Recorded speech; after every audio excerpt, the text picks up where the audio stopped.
सर्वप्रथम मी माझ्या राज्याच्या तमाम जनतेला माझ्या वतीनं आणि काँग्रेस पक्षाच्या वतीनं मनापासून शुभेच्छा देतो। सगळ्यांच्या जीवनामध्ये सुख आणि समृद्धी प्राप्त हो अशी मी माझ्या कुलदेवतेच्या चरणी पहिले प्रार्थना करत, आपण जो प्रश्न विचारला, मागचं वर्षसुद्धा हे काँग्रेससाठी पोषकच होतं।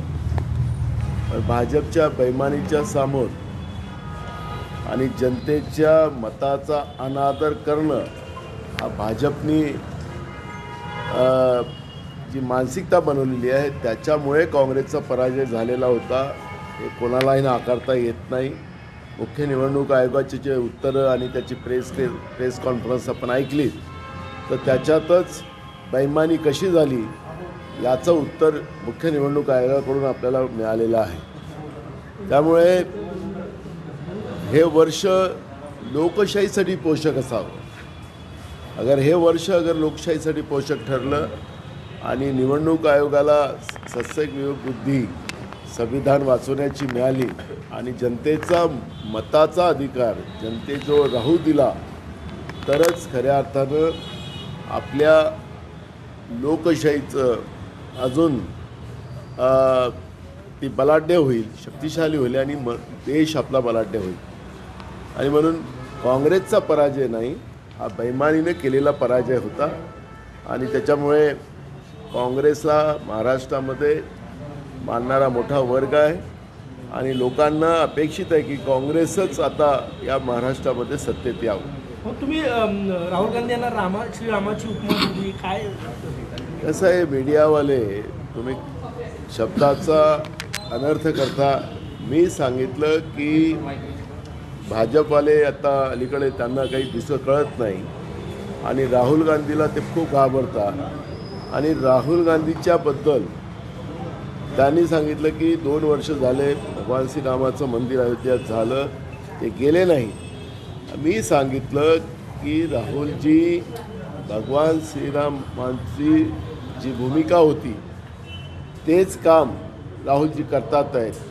देशातल्या शोषित पीडित लोकांसाठी, शेतकऱ्यांसाठी आणि देशाचं संविधान वाचवण्याचं काम राहुलजी करतात आहेत। आणि राहुलजी जेव्हा अयोध्येला जातील ते मंदिरामध्ये जातीलच, भगवान श्रीरामाचं दर्शन करतील, पण भगवान श्रीरामाच्या पावलावर राहुलजी काम करतात आहेत हे मी सांगितलेलं आहे। मी भगवान श्रीरामाचं आणि राहुलजीची बराबरी केलेली नाही।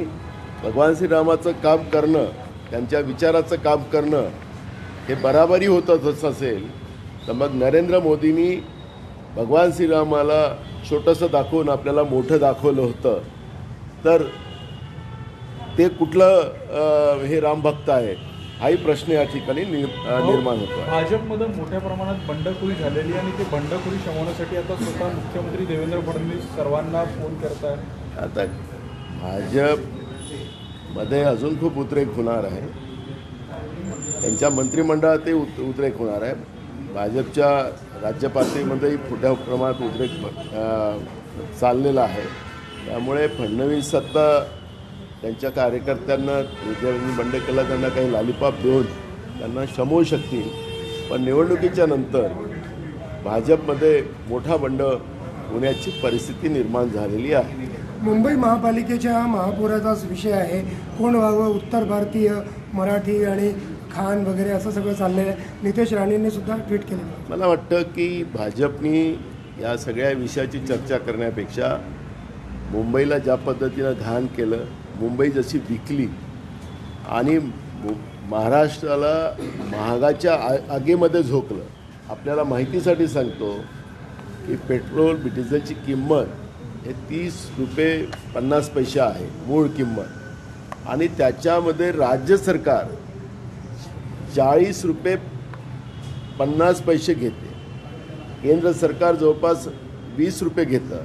असं करून या पेट्रोल डिझेलच्या किमती ज्या 100वर गेलेल्या आहेत